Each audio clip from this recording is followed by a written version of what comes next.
My name is Sophia Caldwell, 33, and I've always believed that love is built on trust, not on checking every message or tracking every move. I've been dating Ethan Morrison, 34, for 3 years. Steady, caring, and utterly trustworthy, or so I thought.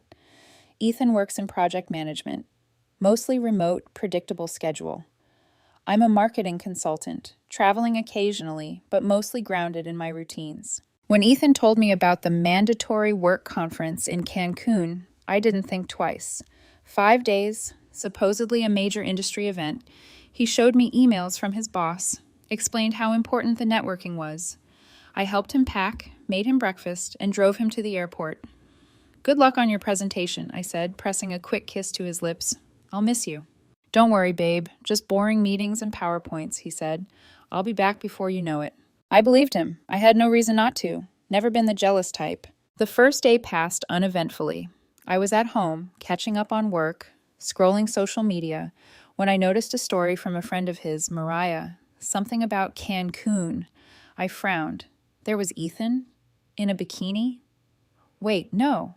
Ethan, in a pool, sunglasses glinting in the sun, holding a tropical drink at 2 p.m. on a Wednesday. I blinked.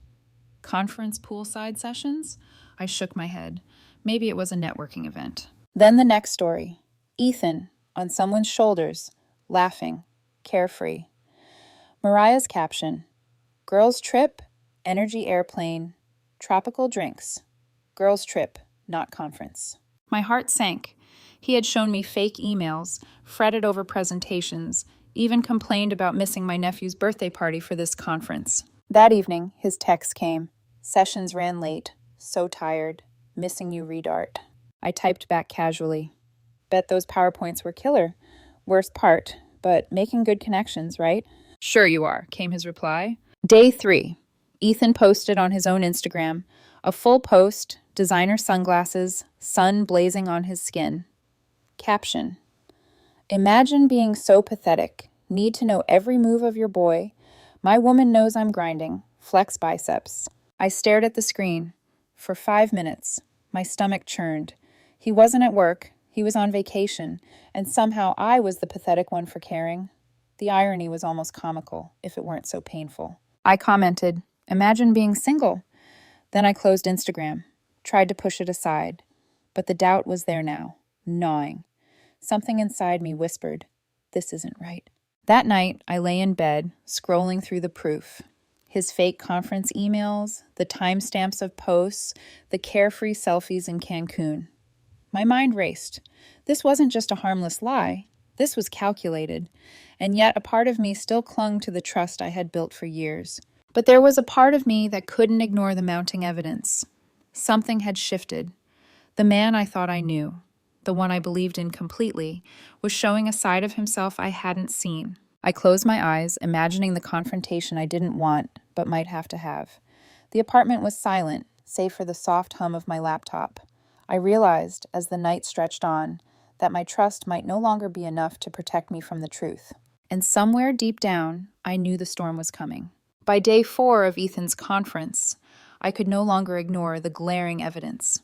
The Instagram stories, the timestamps, the photos. Everything pointed to the truth I didn't want to see. He wasn't working. He was on a vacation he had disguised as a professional obligation. I sat at my kitchen table, laptop open, phone in hand, scrolling through each post, screenshotting them. His carefree smiles, the beachside cocktails, the group photos with Mariah and other friends. None of it screamed, mandatory work event. And yet, there they were, side by side with the fabricated emails he'd shown me. A pit formed in my stomach. He lied. He lied to me, to cover his own indulgence. And worse, he had weaponized my trust against me, making me feel guilty for questioning him. I thought about how much I had invested emotionally in this relationship. I had opened my life to him completely, my apartment, my routines, my trust. And now it felt like all of that had been taken for granted. The next day, I decided I needed to confront the facts before confronting him. I meticulously cross-checked the conference schedule he had sent me against the official calendars of the company he claimed to work for. Nothing matched. The company had no conferences in Cancun that month, not one. The betrayal hit harder than I expected. My hands trembled as I reread his texts, the emails he had crafted to make it all seem legitimate. He had gone to great lengths, and I realized just how deliberate it had been. I tried to calm myself, reminding myself of my usual rationality, but rationality did not stop the hurt. The man I trusted had lied to me for 5 days, hiding the truth behind fake documents and stolen credibility. My anger mingled with a strange sadness. I had never imagined confronting someone I loved in such a calculated way. Then the messages started pouring in, notifications from mutual friends commenting on Ethan's posts. Wait, wasn't that a work trip? How is this a conference? Their curiosity, their confusion, it only made my anger grow. The truth, once out, would not be kind. That evening, I drafted my plan carefully. This wasn't about revenge. It was about holding him accountable while protecting myself. I would confront him with undeniable proof, leaving no room for excuses. I took screenshots, saved emails, documented timestamps, everything meticulously organized. A part of me felt the weight of inevitability.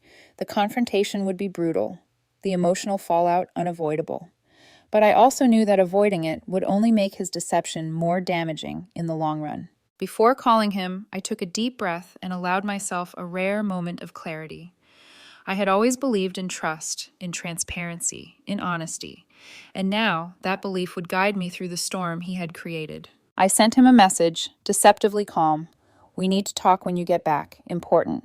And just like that, the air shifted. A fracture had formed in what I had thought was a solid foundation. The man I loved, or thought I loved, had shown me a side of himself I couldn't ignore. The betrayal was real, and it demanded a response. The storm was no longer approaching. It was here. When Ethan returned from his supposed conference, I was ready. Every piece of evidence meticulously organized.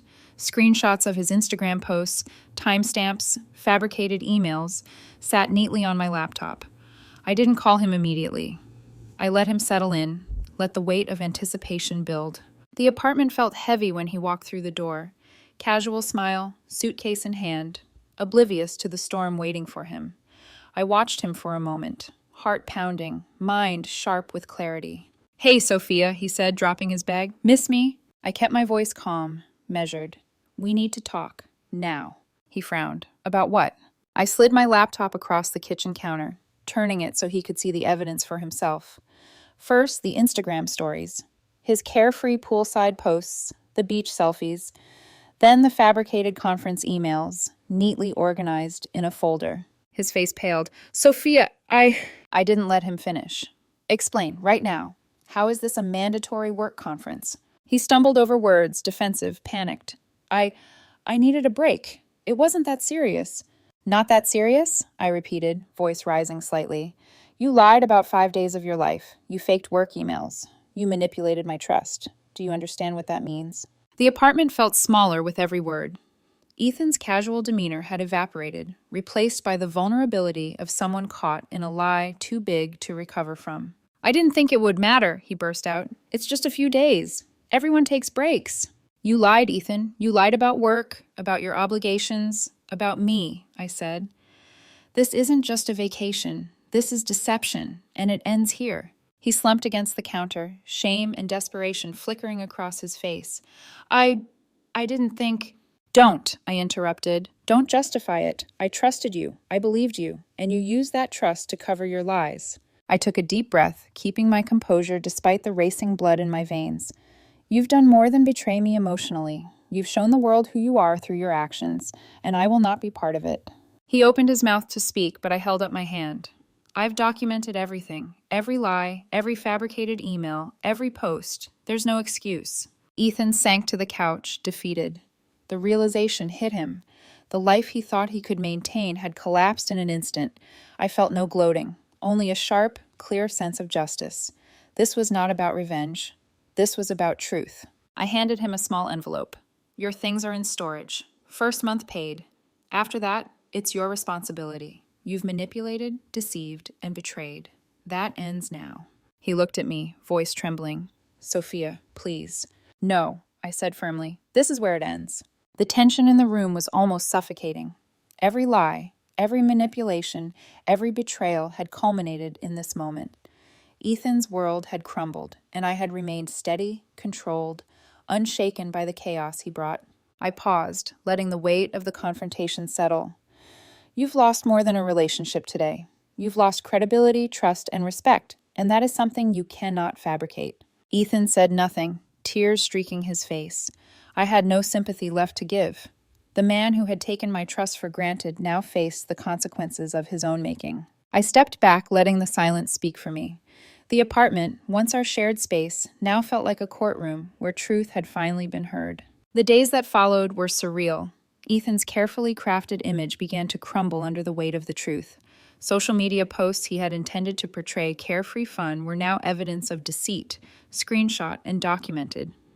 Mutual friends messaged me, confused, concerned. The story was spreading, and Ethan had no narrative left to control. I focused on myself, my apartment, my life, my routines, all untouched by his lies, once I had taken the necessary steps to secure them. His things were in storage, ready for him to claim on his own terms. Locks changed, phone lines disconnected, boundaries established with quiet precision. I wasn't seeking revenge. I was protecting my peace. Then came the calls. From colleagues, friends, and even HR at the company Ethan had claimed to work for during his conference. They confirmed the obvious. No meetings, no Cancun conference, no emails beyond the ones he had fabricated. Fraud, misrepresentation, job consequences he hadn't anticipated. Ethan tried to reach out, begging, rationalizing, pleading. Each attempt only reinforced the clarity of my decision. I had seen the truth, acted on it, and now I could finally close the door on this chapter. A week later, I met Liam, a man I had known casually through a hiking group. He was kind, grounded, the opposite of Ethan's deceitful charm. No games, no manipulations, just authenticity. Our conversations flowed naturally, filled with laughter, mutual respect, and genuine interest. When he traveled, he sent goofy tourist photos, not staged images designed to mislead.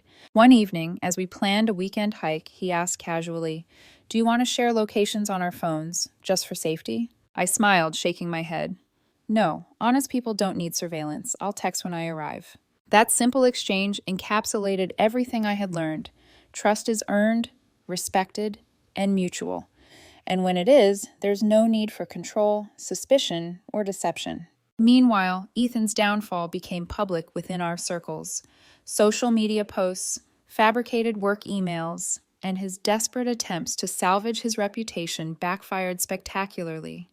Friends and colleagues now saw the full extent of his manipulations, leaving him isolated, embarrassed, and accountable. I watched from a distance, no gloating, just calm observation. The man who had betrayed my trust was no longer part of my life, and that space was now mine to reclaim. I had chosen honesty, clarity, and self-respect, values that could never be stolen by someone else's lies. Occasionally, I think about the irony of it all. Ethan once mocked me for caring, for noticing inconsistencies, for trusting my instincts. Yet it was precisely those instincts that guided me to protect myself, to confront the truth, and to move forward without regret.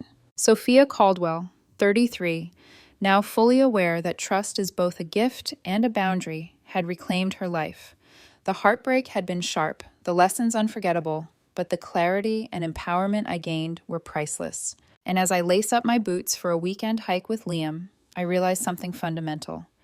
The most profound freedom comes not from controlling others, but from protecting your own integrity. Ethan may still be out there, crafting new illusions for someone else, but I no longer have any stake in his story.